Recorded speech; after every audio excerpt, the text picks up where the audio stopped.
Rebecca Reusch was 15 years old when she disappeared on February 18, 2019 from Berlin LKA. On the night before her disappearance, she stayed in her sister Jessica's apartment with Jessica's husband, Florian R.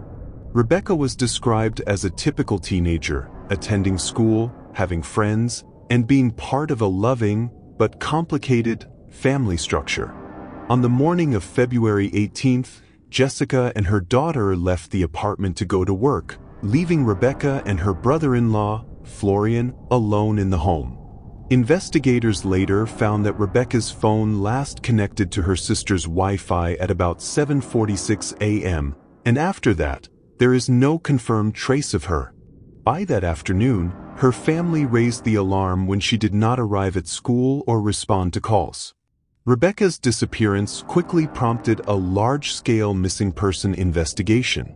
Authorities from the Berlin Landeskriminalamt LKA formed a third homicide commission, treating the case with suspicion due to inconsistencies in the timeline and Rebecca's last known movements. Police stated that based on her phone data, it was unlikely she left her sister's apartment alive. Her disappearance is considered a potential homicide, and from the beginning, her brother-in-law Florian R. was under strong suspicion. Despite this, no body has ever been found, and no definitive cause of her disappearance has been publicly confirmed. In the days and weeks afterward, Berlin police conducted extensive search operations, including through nearby forests and lakes. Volunteers, divers, cadaver dogs, and search teams combed the area, hoping for any sign of Rebecca. Her case quickly gained national attention, and public appeals were made on major German platforms, including the TV program Aktenzeichen XY. Over the years, more than 3,000 tips have been submitted to the Berlin police regarding Rebecca's disappearance. These include reported sightings, possible evidence in the woods, and even recovered items. Still, despite the volume of leads, none have led to a confirmed resolution as of the latest updates. According to police, certain personal items belonging to Rebecca were never recovered. Among them, a white hooded sweatshirt inscribed with "Rap Monster," black and white sneakers, a pink beige handbag, a red backpack, and a fleece blanket. The missing blanket, in particular, has fueled speculation about whether she left voluntarily or whether she was moved. Her mobile phone activity remains a crucial piece of the investigation. After 7:46 a.m., when it last pinged her sister's Wi-Fi, there were no more confirmed data points. This has made it difficult for investigators to reconstruct her final movements or establish contact with others after she vanished. From early on, suspicion fell on Florian R., Rebecca's brother-in-law, who was alone with her the morning she disappeared. He has been arrested twice in connection with the case, but both times he was released due to lack of conclusive evidence.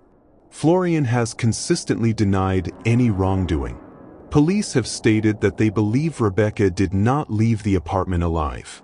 Investigators have also noted that some alternative scenarios like her running away were not supported by the evidence.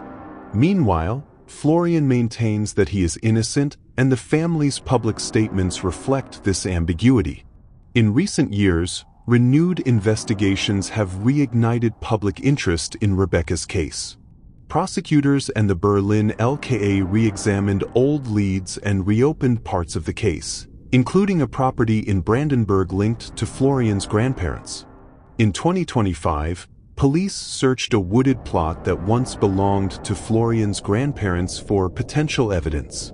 Journalists and online communities have kept Rebecca's memory alive. On social media, including TikTok and YouTube, content creators and true crime storytellers continue calling for clues and witnesses to come forward. Yet, despite this sustained attention, no public confirmation of Rebecca's fate, alive or dead, has been made. Rebecca's disappearance has had a profound emotional toll on her family. Her parents, sister, and friends continue to campaign for her, making public appeals, giving interviews, and pleading for any new information. Her family has sometimes chosen to stay away from Berlin on her disappearance anniversaries, citing emotional pain. Public sentiment remains strong. Many in Berlin and beyond see her case as emblematic of unsolved missing person tragedies. The continuing investigation, combined with thousands of tips received by police, reflects a shared hope that one day the truth about what happened to Rebecca will be uncovered. As of the latest updates, no definitive resolution has been reached. Rebecca remains missing, and investigators have not publicly confirmed her fate. The police continue to treat the case as a suspected homicide, and Florian R. remains the main person of interest. Over 3,000 tips have been submitted, but many have not led to a breakthrough. Authorities are still urging anyone with information, no matter how small, to come forward. They especially call for people who may have seen Florian's raspberry-colored Renault Twingo around 18 to 19 February 2019, or anyone who might have relevant surveillance footage, to contact them. Until then, Rebecca's story remains an open investigation and a reminder of the fragility of so many missing person cases. Don't forget to subscribe, like, share, and comment, because behind every case is a family waiting for answers. Keep sharing their names, keep asking questions. Together, we bring light to the missing and truth to the unknown.